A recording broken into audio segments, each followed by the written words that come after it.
Imaginez-vous debout devant une porte qui sépare votre vie actuelle du vaste inconnu du monde spirituel. Et si je vous disais qu'en un instant, chaque choix que vous avez fait, chaque moment d'amour ou de douleur clignotera devant vos yeux? La Bible nous donne un aperçu de cette vérité impressionnante. Cela nous dit que la vie ne se termine pas simplement, ça se transforme. Alors, que se passe-t-il après avoir pris ce dernier souffle? La réponse réside dans l'idée profonde que nos âmes sont éternelles et que ce sont nos choix qui déterminent notre chemin. Explorons ensemble cet incroyable voyage et découvrons les vérités qui pourraient tout changer dans votre façon de vivre aujourd'hui. La certitude de la mort est une vérité universelle qui transcende toutes les frontières culturelles, religieuses et temporelles.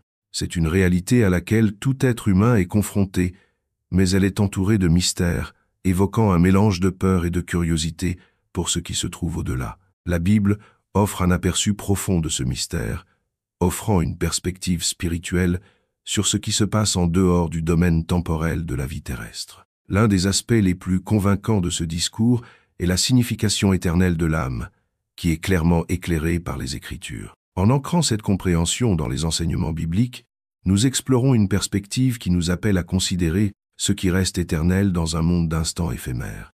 Genèse 3, 19 déclare de manière poignante: « C'est à la sueur de votre front que vous mangerez votre nourriture jusqu'à ce que vous retourniez à terre, puisque c'est d'elle que vous avez été pris, car tu es poussière et tu retourneras à la poussière. » Ce passage souligne la réalité physique de la vie humaine. Elle commence et se termine avec la terre. Le corps, dans son essence, retournera à la poussière, un cycle qui persistera tout au long de l'histoire humaine. Mais la Bible ne s'arrête pas là. Il s'étend au-delà du physique, nous invitant à explorer la nature durable de l'âme. Ecclésiaste 12, 7 éclaire davantage cette double trajectoire. Et la poussière retourne au sol d'où elle est venue, et l'esprit retourne à Dieu qui l'a donné. Ici, l'Écriture trace une ligne entre la nature temporelle du corps physique et le voyage éternel de l'esprit. Il s'exclame que, tandis que notre forme physique fusionne à nouveau avec la nature, l'esprit, notre véritable essence, retourne à son origine divine. Cette vision définit non seulement l'âme comme impérissable, mais introduit également un objectif transcendant dans notre voyage terrestre. En réfléchissant à l'importance de donner la priorité aux questions éternelles par rapport aux questions temporelles, Matthieu 16, 26 pose une question provocatrice. À quoi servirait-il à quelqu'un de gagner le monde entier tout en perdant son âme? Ou que peut-on donner en échange de son âme? Cette enquête rhétorique sert à secouer notre conscience spirituelle et à recalibrer nos priorités. Cela fait allusion à la valeur inhérente et à la nature éternelle de l'âme, un trésor dépassant de loin les richesses ou les réalisations terrestres. Nos vies modernes, souvent consacrées à la recherche du succès matériel, peuvent obscurcir ce mandat divin, nous poussant à évaluer dans quelle mesure nos choix quotidiens s'alignent sur les vérités éternelles. Prendre conscience de la signification éternelle de l'âme incite à un calcul crucial. Cela nous met au défi de prendre des décisions spirituellement conscientes qui reflètent la divinité inculquée dans notre être même. Cela implique de favoriser une vie orientée vers la croissance spirituelle et de développer une relation harmonieuse avec Dieu, des priorités que le monde en évolution rapide d'aujourd'hui met parfois de côté. Le choix de se concentrer sur l'éternité de l'âme exige plus que la simple reconnaissance des Écritures. Cela appelle à un engagement actif pour se préparer à la vie éternelle, en alignant chaque aspect de notre existence sur les desseins divins. On pourrait se demander comment manifester cette orientation vers l'éternel. Cela commence par une vie intentionnelle, en consacrant du temps à la prière, à la réflexion et à l'étude des Écritures pour discerner la sagesse divine. De telles pratiques cultivent la résilience spirituelle et nous maintiennent alignés sur la vision de Dieu. La Bible, en tant que boussole spirituelle, fournit des conseils qui élargissent notre compréhension au-delà du présent, nous orientant vers un avenir porteur d'épanouissement spirituel. De plus, s'engager dans une vie éthique et compatissante enrichit le voyage de l'âme. En incarnant les enseignements du Christ, en exprimant l'amour, en pratiquant le pardon et en faisant preuve de gentillesse, nous reflétons les valeurs éternelles qui soutiennent la connexion divine de l'âme. Ces actions, bien qu'apparemment banales, sont imprégnées d'une profonde signification spirituelle, définissant l'essence d'une vie qui honore l'âme éternelle. Le récit entourant la signification éternelle de l'âme nous invite à transcender l'immédiat et à entrer dans un domaine où les réalisations temporelles pâlissent en comparaison des vérités éternelles. Cela nous oblige à faire une pause et à repenser notre compréhension de la vie et de la mort, nous incitant à chérir l'âme comme une entité éternelle qui porte en elle l'étincelle divine. De plus, adopter cette perspective éternelle encourage une relation transformatrice avec Dieu, une interaction dynamique dans laquelle l'âme participe activement à la réalisation des desseins divins. Il s'agit de puiser sa force dans les promesses de Dieu, en s'appuyant sur la foi que la vie ne se termine pas simplement par la mort physique, mais par une transition vers une existence supérieure avec Dieu. En conclusion, le récit biblique offre une vision convaincante qui nous met au défi de donner la priorité à l'âme éternelle plutôt qu'aux préoccupations terrestres. Il redéfinit le succès en positionnant le voyage de l'âme vers Dieu comme la poursuite ultime. Vivre à la lumière de l'éternité, c'est reconnaître que la valeur de l'âme transcende tout gain matériel passager et que nos vies devraient donc refléter cette vérité inhérente. En prenant des décisions spirituellement conscientes, nous affirmons non seulement la signification éternelle de l'âme, mais nous alignons également notre vie sur la tapisserie plus large du royaume éternel de Dieu. Après avoir exploré la signification profonde et éternelle de l'âme, nous tournons notre regard vers un moment charnière de l'histoire, un événement qui a depuis façonné la trajectoire spirituelle de l'humanité, le péché originel. L'histoire, aussi familière soit-elle, commence dans le jardin d'Éden luxuriant et immaculé, où la désobéissance d'Adam et Ève à Dieu a déclenché une cascade de conséquences qui se répercutent à travers le temps et l'éternité, affectant non seulement le monde physique, mais aussi le destin lui-même. Genosamis.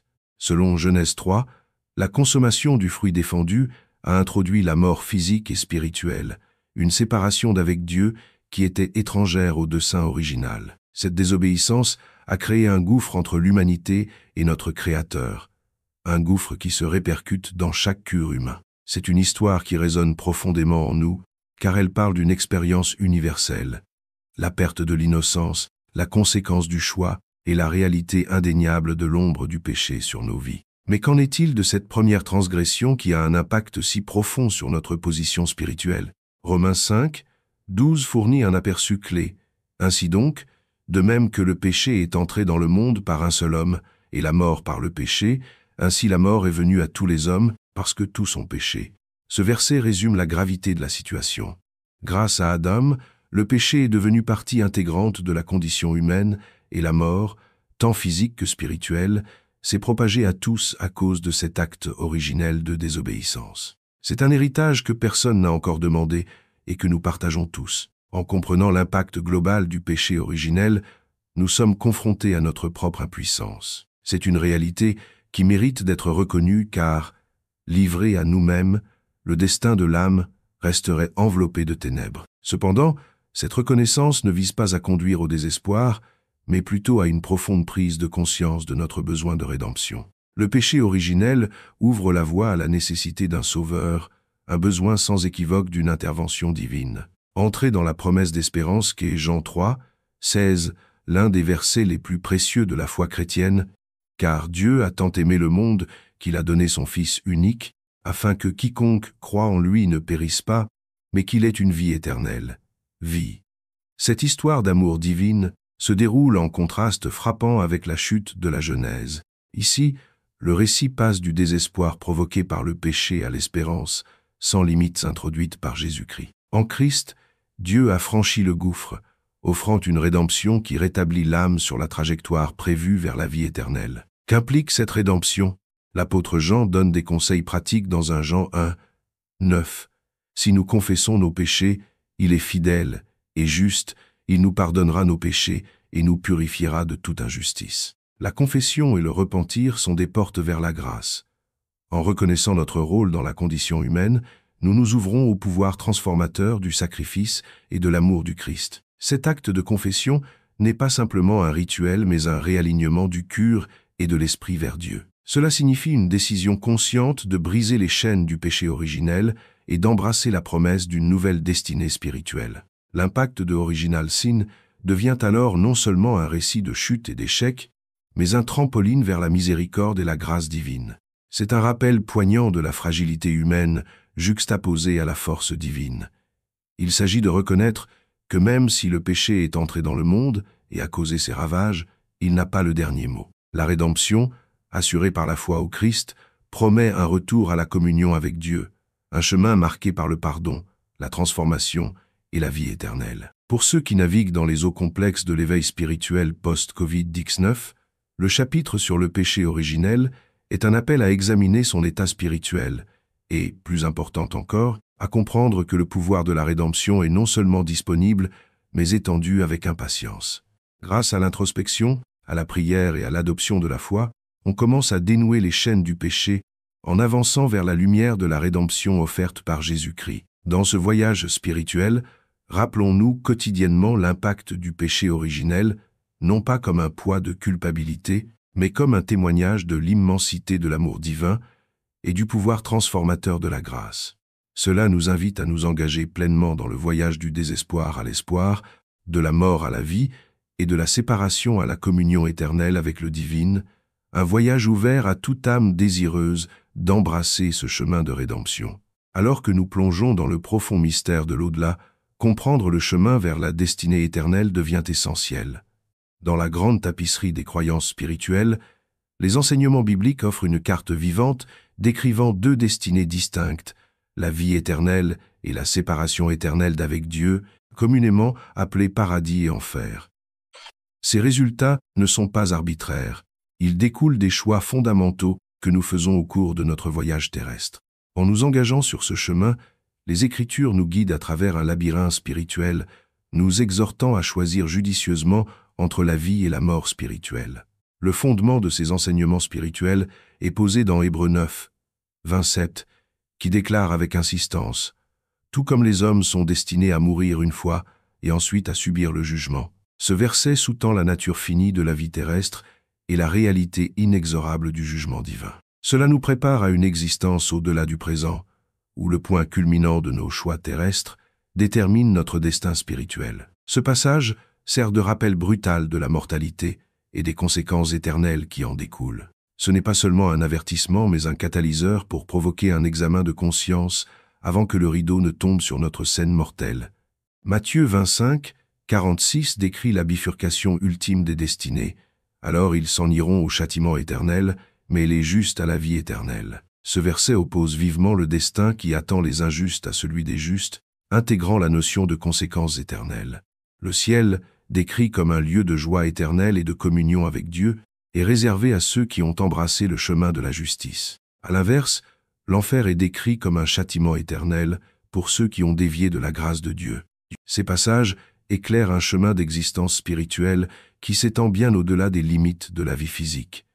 C'est ici que le rôle de la foi devient primordial. Selon Jean 14, 6, Jésus déclare « Je suis le chemin, la vérité et la vie. Personne ne vient au Père que... » Cette déclaration positionne la foi en Jésus-Christ non pas comme une option parmi tant d'autres, mais comme le chemin définitif vers la vie éternelle. La foi est le vaisseau à travers lequel coule la rédemption, assurant aux croyants un accès sans entrave à la communion divine et à la grâce éternelle. De plus, Romains 10, 9 souligne succinctement le pouvoir transformateur de la foi en déclarant « Si vous déclarez de votre bouche « Jésus est Seigneur » et si vous croyez dans votre cœur que Dieu l'a ressuscité des morts, vous serez sauvés. » Ce passage résume le principe fondamental du salut, la croyance et la confession. Il souligne la foi comme une conviction profonde et une déclaration extérieure, nécessaire pour ouvrir la porte de la vie éternelle.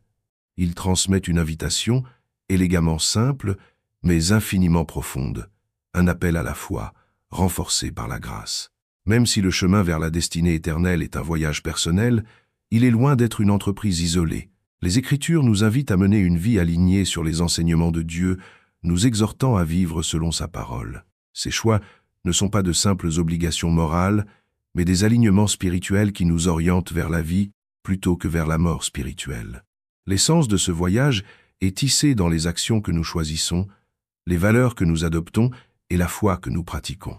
Vivre selon la parole de Dieu nécessite un engagement conscient à aligner notre vie sur ses enseignements, une résonance divine qui se répercute à travers nos choix, nos relations et nos désirs. Il s'agit de cultiver une vie d'amour, de grâce et d'obéissance qui, bien que stimulante, est remplie de grâce et de conseils divins. Les choix que nous faisons sont la boussole qui nous guide dans ce voyage, les enseignements bibliques éclairant la voie vers l'épanouissement spirituel et la paix éternelle. En choisissant le chemin de la justice, nous ne nous préparons pas simplement à l'au-delà. Nous façonnons notre présent avec des principes qui transcendent le temps et les circonstances. Cet alignement spirituel permet aux croyants de relever les défis de la vie avec résilience, assurés par la promesse d'une destinée éternelle, assurée par la foi en Jésus-Christ. Il ne s'agit pas d'un voyage de démarche solitaire, mais de compagnie divine. Marcher main dans la main avec Dieu, notre guide sur le chemin de l'éternité. Ainsi, alors que nous explorons les profondeurs de ces vérités spirituelles, soyons conscients de l'impact profond que nos choix quotidiens ont sur notre trajectoire éternelle. Embrasser la foi, adhérer aux enseignements divins et cultiver un esprit de droiture, car ce faisant, nous forçons non seulement notre chemin vers la destinée éternelle, mais annonçons également un héritage spirituel qui se répercute dans les couloirs de l'éternité. Le processus consistant à entretenir une relation avec Dieu s'apparente à entretenir un jardin qui fleurit éternellement. Une relation spirituelle n'est pas un simple segment de l'existence d'une personne, mais l'essence même qui donne un but et une direction à tous les aspects de la vie. Le chemin vers la destinée éternelle, comme indiqué dans le chapitre précédent, est intimement lié à la communion consciente et délibérée avec le divin. Nous abordons ici l'aspect nourricier. Comment l'âme reste en harmonie avec Dieu, assurant la résilience et la prospérité spirituelle. Dans le livre de Jean 15, 5, nous trouvons une vérité profonde. « Je suis la vigne, vous êtes les sarments. Si vous demeurez en moi et moi en vous, vous porterez beaucoup de fruits. Sans moi, vous ne pouvez rien faire. » Cette imagerie de la vigne et des sarments résume magnifiquement la nécessité de demeurer en Christ pour la croissance et la protection spirituelle. Tout comme les sarments tirent leur nourriture de la vigne, notre nourriture spirituelle est enracinée dans notre relation avec Dieu. Sans lui, notre âme risque de se flétrir face aux turbulences de la vie.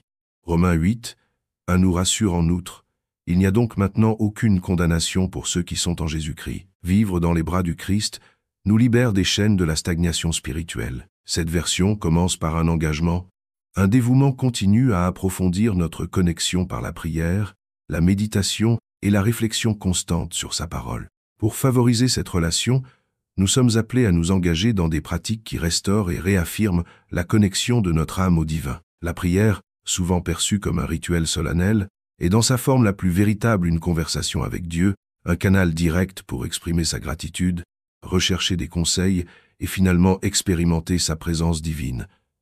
Comme le promet Jacques 4, 8. Approchez-vous de Dieu, et il s'approchera de vous. Il ne s'agit pas simplement d'une invitation, mais d'une promesse profonde que notre Créateur attend avec impatience de communier avec nous. La méditation sur les Écritures est un autre pilier pour nourrir notre relation spirituelle. Plonger dans les textes bibliques ouvre notre cœur aux vérités intemporelles et à la sagesse qu'ils contiennent. Le psaume 37, 5 nous rappelle « Remettez votre chemin au Seigneur, faites-lui confiance, et il le fera. » Le fait de s'engager et de faire confiance à Dieu crée un sanctuaire intérieur où son amour et ses conseils résident perpétuellement. Le développement spirituel intentionnel est la clé. Cela implique de réserver du temps pour s'engager profondément dans des disciplines spirituelles qui fortifient notre foi et soutiennent notre cheminement. Cet effort nécessite de reconnaître notre dépendance à l'égard du Saint-Esprit pour nous nourrir et nous guider. Il ne s'agit pas seulement de moments sporadiques d'euphorie spirituelle, mais de cultiver des disciplines quotidiennes qui transforment progressivement notre caractère et notre perspective. Alors, comment pouvons-nous concrètement intégrer ces vérités dans notre vie quotidienne? Tout d'abord, commencez chaque journée par un moment d'action de grâce en reconnaissant la présence de Dieu et son rôle dans nos vies. Que ce soit un moment conscient pour l'inviter dans tous les aspects de votre journée. Établissez une routine où vous lisez, méditez et réfléchissez chaque jour sur un verset ou un passage, lui permettant de guider vos pensées et vos actions. Organisez peu, être une retraite tranquille de temps en temps, loin du chaos de la vie, pour vous concentrer uniquement sur la recherche de sa présence et l'écoute de sa voix. De plus, Entourez-vous d'une communauté qui encourage la croissance spirituelle, un système de soutien collectif qui partage les fardeaux et célèbre les victoires. Ce faisant, le voyage devient partagé, et l'expérience des œuvres de Dieu est magnifiée. Le but ultime n'est pas seulement de connaître Dieu, mais de le connaître intimement.